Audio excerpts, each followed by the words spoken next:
Video देखने वालों को नमस्ते। तो आज बात करेंगे फिर से रशिया और यूक्रेन वाले वार के बारे में।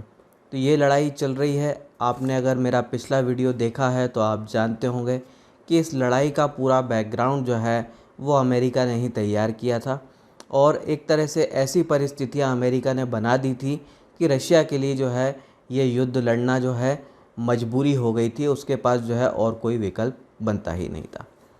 तो यहाँ अगर हम अमेरिका के एंगल से बात करें तो अमेरिका के जो है यहाँ पे दो ऑब्जेक्टिव थे इस पूरी लड़ाई के और ये सब करने के। तो एक ऑब्जेक्टिव ये था कि नेटो को बचा के रखना और दूसरा ऑब्जेक्टिव अमेरिका का था कि जो नॉर्थ स्ट्रीम 2 पाइपलाइन है उसको रोक देना। तो ये दो जो है अमेरिका के ऑब्जेक्टिव थे और ये दोनों ही ऑब्जेक्टिव जो है इस युद्ध से जो है अब पूरे होते हुए दिख रहे हैं। तो पहले ऑब्जेक्टिव की बात करें कि नेटो को बचाना। तो अगर आप थोड़ा बैकग्राउंड में जाएं, कोल्ड वार के समय की बात करें तो कोल्ड वार जब ख़त्म हुआ तो बात इसी शर्त पे जो है बात हुई थी कि अमेरिका जो है नेटो को ख़त्म कर देगा, उसका और विस्तार नहीं होगा। तो ये जो है एक बातचीत हुई थी, जो एंड हुआ था कोल्ड वार का वो इसी आधार पे हुआ था। पर अमेरिका ने फिर भी जो है इसका विस्तार जो है वो जारी रखा, जो कि उसको नहीं करना था। ये जो है धोखे वाली बात है, अपनी बात से मुकरने वाली बात है। अब ये अमेरिका ने क्यों करा उसके भी पीछे कुछ कारण हैं। तो नेटो से अमेरिका को कुछ स्पेशल फ़ायदे होते हैं। एक फ़ायदा ये होता है कि उसको जो है खुद की लड़ाइयों के लिए दूसरे देशों के सैनिक जो है वो लगभग मुफ्त में मिल जाते हैं।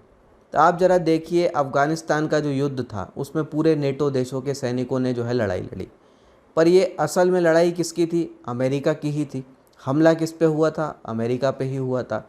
वैसे ही आप अधिकतर इनके मिडिल ईस्ट की लड़ाइयों को देखें, यहाँ पे भी नेटो इन्वॉल्व हुआ, पर यहाँ पे भी असल में लड़ाइयाँ किसकी थी? वो अमेरिका की ही थी। तो नेटो के कारण क्या होता है, अमेरिका को जो है दूसरे देशों के जो सैनिक हैं वो मुफ्त में मिल रहे होते हैं। तो ये एक फ़ायदा होता है।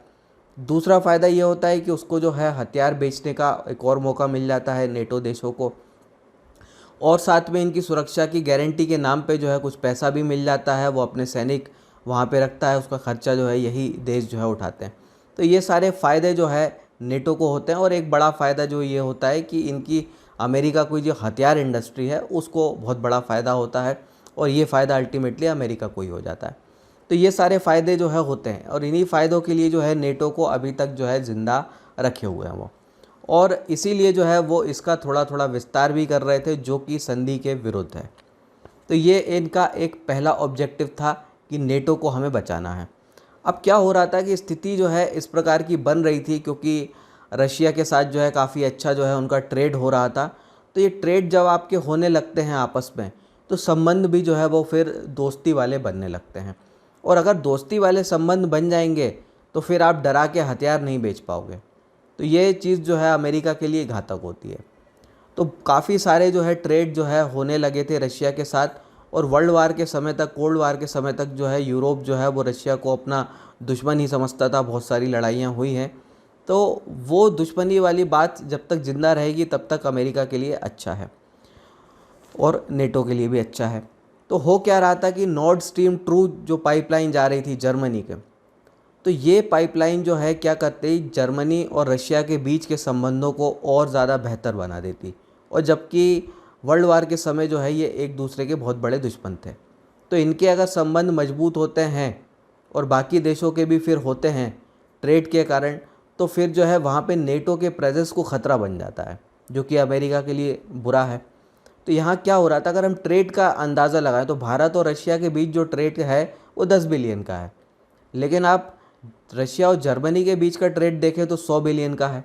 और नॉर्थ स्ट्रीम 2 पाइपलाइन जब तैयार हो जाती, तैयार तो हो ही गई थी, फाइनल स्टेज का एक अप्रूवल ही बाकी था, तो वो जब आती तो रशिया और जर्मनी के बीच जो है और दूसरे ट्रेड भी बहुत ज़्यादा होने लगते हैं। तो कोई एक चीज़ का लेन देन तक जो है बात सीमित नहीं रहती। जब आपको कोई चीज़ बहुत बढ़िया मिल रही होती तो बाद में और लेन देन बढ़ जाते हैं। तो क्या होता, रशिया से जो है लोग जर्मनी जाते, जर्मनी से लोग जो है रशिया जाने लगते, टूरिस्ट एक्टिविटी बढ़ने लगती, कुछ और ट्रेड बढ़ने लगते। टूरिस्ट एक्टिविटी बढ़ती है तो पीपल टू पीपल जो है कांटेक्ट बढ़ने लगते हैं। जब एक देश दूसरे देश के लोगों को जानने लगते हैं तो फिर जो है नफ़रतें भी जो है कम होने लगती हैं कि वहाँ के लोग भी अच्छे हैं, यहाँ के भी अच्छे हैं। तो वो चीज़ जो है वो कम होने लगती। और डेमोक्रेटिक देश में जो है आपके लिए जनता के बीच में एक माहौल बनाना भी ज़रूरी होता है, वरना जो है आप अगली बार चुनाव हार जाते हैं, आपकी पार्टी साफ़ होने का खतरा होता है। तो एक कम्युनिस्ट देश हो या तानाशाह वाला देश हो, वहाँ आप सीधे लड़ाई लड़ने जा सकते हैं, पर जो है डेमोक्रेटिक कंट्री में आप नहीं लड़ने जा सकते अगर जनता के बीच वो माहौल नहीं बनाए।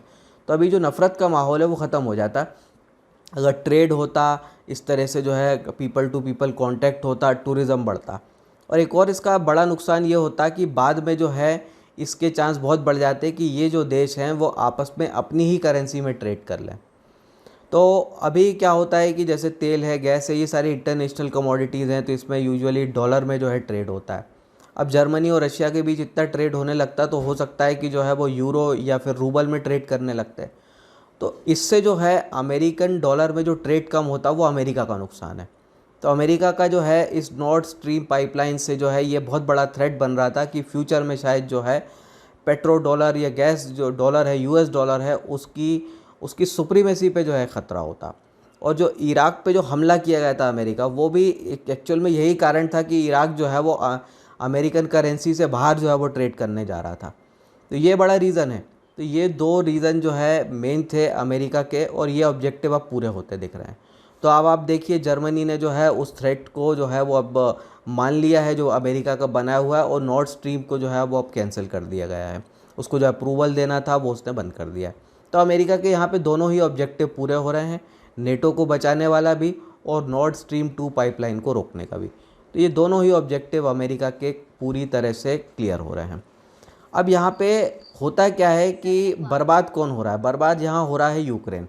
जो चाहिए रशिया को वो भी उसको देर सवेर मिल जाएगा कि जो है ये नेटो में ना आए, जिसकी जो भी स्ट्रेटेजिक लोकेशन से उस पर हम कब्ज़ा कर लें ताकि फ्यूचर में जो है कुछ हमारे लिए थ्रेट ना बचे, तो वो भी रशिया देर सवेर कर लेगा। पर अमेरिका के उकसावे में जो यूक्रेन लड़ाई को खींचने में लगा हुआ है, उसमें यूक्रेन का बहुत बड़ा नुकसान हो रहा है। तो आप देखिए जब भी दो देश लड़ते हैं तो उसमें से हारने वाले का नुकसान सबसे ज़्यादा होता है, और हारने वाले का नुकसान उतना ही ज़्यादा होगा जितना लंबा लड़ाई खींचेगी। तो आप अफ़गानिस्तान का केस देखिए, तो अफ़गानिस्तान और रशिया के बीच जो चला था उसमें रशिया ज़रूर जो है हार के बाद में वापस चला गया था, लेकिन उसके बाद आप अफ़गानिस्तान की हालत देखिए क्या है आज अफ़गानिस्तान।